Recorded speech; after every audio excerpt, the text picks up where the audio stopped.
This video I'm going to show you how to remove Capcut watermark at the end of the video. I'll be showing you using Capcut mobile app. As you can see at the end of my video here, there's a Capcut watermark appearing right now. To remove it, first on your phone, at the time of editing your video, go to your timeline and tap on ending right here, and once it is selected, just go below your screen and tap on delete options, and watermark will be removed from your video. But this option is just temporary. To remove it permanently, just go back to your CapCut homepage and tap on this gear icon in the top right hand corner of your screen. Then next you'll see add default ending option.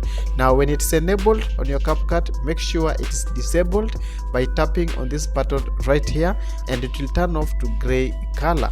So every time you edit a video, a watermark will not appear at the end, right?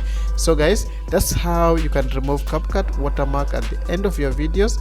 I hope you found this video useful. If you did, please give it a thumbs up, subscribe if you're new, and I'll see you in the next video.